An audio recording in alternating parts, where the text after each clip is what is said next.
it's the same for every individual, same for every company. If you understand this, look at your income, expenses, and your savings, and then do a stress test so that you get yourself secure. The same things happen over and over again through time for basically the same reasons. A lot of these things happen once in a lifetime, and if you don't go back and see how they worked over time, then you're in trouble. So there's a pattern. I could describe the pattern, but there's a pattern that happens over and over again, and we're in a particular spot in the pattern. And then to understand it, not just because it happened before, but to understand mechanistically how it happens, and then one has a sense of how to deal with it. Pandemics come along occasionally, but anything that's important. Let me say the three most important circumstances that existed before we had the downturn, which was caused by a pandemic, but any downturn would have produced the same results.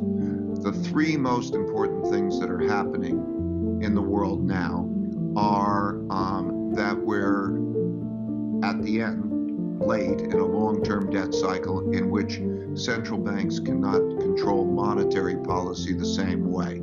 They can't lower interest rates. They can't get money to a lot of people who need the money in the traditional way. So just like in 1929 to 1932, there was a debt crisis that came as a result of an excessive amount of debt in the boom years. And then when you have that in 1932, we hit zero interest rates. And when they hit zero interest rates in 32, like in 2008, central bank prints money and buys financial assets. When someone borrows for a number of years and has to pay back, makes a promise to deliver currency, that's a bond.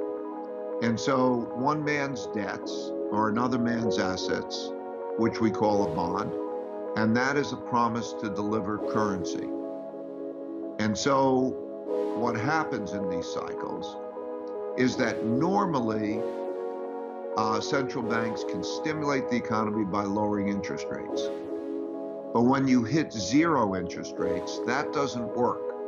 So the last time it hit zero interest rates was 1932. And what they did in 1932 was the same thing they did in 2008. And that is that the central banks prints a lot of money and buys government bonds. And so we're doing that now. The central government, and also companies and individuals, don't have the capacity to create money. So the central government has the right to determine they can tax people, they can get money from people, and they can spend money on whatever they want to spend money on. But they don't have the right to print money and create money and credit like the central bank does. Central bank is the Federal Reserve. Similarly, the Federal Reserve does not have the right to spend money and determine how it's spent. That's for Congress. The important thing to know about this crisis, and that it happened in the 1930s, is that in order to get the checks that we're needing, a lot of people, a lot of companies need checks. Now, where will those checks come from? So there'll be checks from the government. The type of support we're going to receive is two types of support. Where does all this money come from? So the government, when they say, I'm going to pay more for unemployment insurance, or I'm going to give you a loan for a small business, or so on, where do they get the money from? Well, they either tax it, but if they tax it, that's bad. So the government, they can borrow it. That's what a deficit is. The government runs a deficit. And then the question is, who's going to borrow it when everybody's financially strapped? And the Federal Reserve says they have the power to print money, and they will say, I will borrow it and I will lend you the money.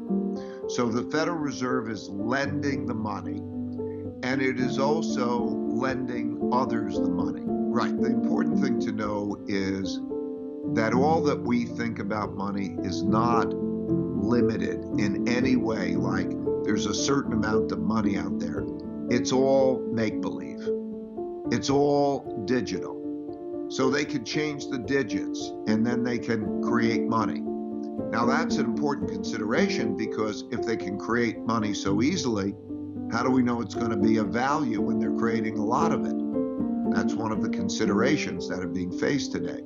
But the main thing to know about this, stepping back for the big picture, is that every individual, every company, and every government has a certain amount of money that comes in the form of income, a certain amount of expenses, and then a certain amount of savings.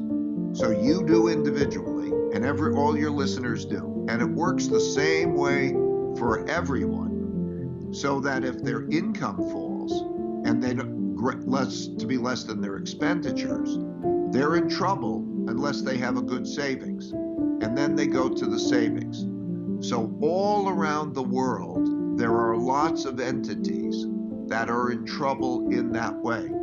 So the government, the two parts of the government, the US government, two parts, want to give checks to people. Now it's difficult to decide who gets it, who doesn't get it. But if they don't give checks to people or to companies, those will go bankrupt because they may not have enough savings.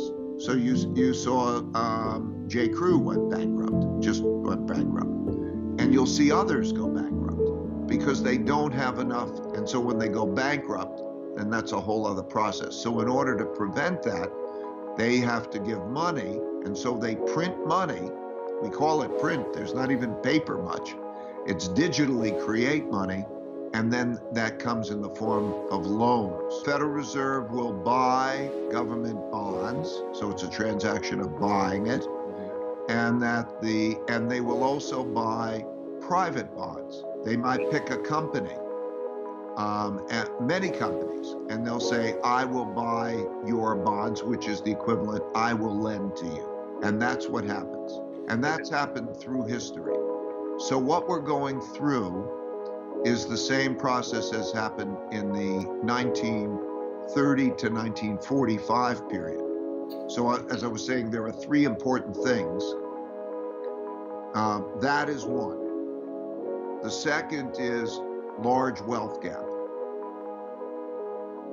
Third is that we have a rising power in the form of China emerging to compete or challenge the United States leadership. So when you have these three things together, it's a challenging mix, and it's happened repeatedly. Less effective monetary and credit system makes it, they have to print a lot of money, can threaten the value of money. Second, when you have a large wealth gap and you have an economic downturn, people are more inclined to have conflict. So how that's dealt with, we're going to reconsider how that wealth will be divided. And that'll change taxes and relationships. And then the third is we're no longer in a world order where the United States is the only dominant power. These three things existed, and the most important things existed. And then we had the downturn in terms of the virus. So you could think of the virus like being a tsunami that came, and if it went, and if we had no more of it, it still would have left a lot of economic damage. So in all different ways. So the economic damage has to be understood and dealt with. It's the same for every individual, same for every company, same. And if you understand this, then you understand. There are three things. The first is look at your income, your expenses, and your savings. And then do a stress test. so that you get yourself secure. If you were to lose your income, or if the income were to fall beyond a certain level, and you play that out, maybe that means you go get unemployment insurance, or whatever. How long can you live in an acceptable lifestyle? And do you have a savings that is adequate for that? Okay, so what you do is you calculate, if I lived in a simpler lifestyle and I had this amount of earnings, how many months or years could I live acceptably? Then you look at what do you put the money in? What do you save in? There's a certain level of basic understanding. First, take care of yourself, and then, you hope that you have smart people who, I think, most important thing is that they're smart in being able to engineer an economy that will increase the size of the pie as well as divide the pie well. And then also that this is done in a non-antagonistic way. Smart people working together in a bipartisan way have the capacity of managing this well. So if I was giving political advice, and that's not what I do, but if I was giving political advice, the most important thing, I think, is who can do this, who's got the intelligence to do the engineering, plus to do it in a manner that we are not fighting with each other. That what history has shown us is that when things get difficult, people get stressed, and they can get angry, and they could all fight with each other, and that produces the next leg of a terrible economy, because the economy won't work efficiently if people are fighting with each other. The system doesn't work well. So one would have to say, who's going to bring the country together behind sensible, I would say, bipartisan programs, because if you don't have that, then you have a form of revolution, and you don't have good management. And that's the greatest risk, I would say, politically. Well, an example of would be the differences in the way Roosevelt did it. So again, 1929 to 32, interest rates hit zero, they print money, we had a large wealth gap, and then they sat down and they figured out, how do we keep it orderly, and how do we change the circumstances with whether it's taxes or how do you reorganize it so that the system works well. There is a risk also at the same time, because the world is going through that. There's a risk of conflict. So in Germany, Hitler came in power in 1933. And he came in power in 1933 because there was a lot of internal fighting as to try to produce order. Because everybody, the left and the right, the communists and the fascists, and they're all fighting about wealth, because everybody's fighting about wealth when you have a downturn. And then they were democracies. 4 democracies existed then that chose not to be democracies because they became so disorderly that they wanted some strong leader to take charge and run the country. And then, of course, we had a bunch of those types of leaders, and then they had a war. That's how World War II happened. So when you look at that, that's kind of the political landscape. But back to the average man in terms of his finances, I would say the important thing is those 3 elements: to have a plan, and maybe to have a plan with both your family. How do you get down when things got tough, and then you have to look at what happens in policy. Well, policy depends on the person. Some people would understand more about policy than other people. So it depends on what they should do. Depends on what they're able to do well.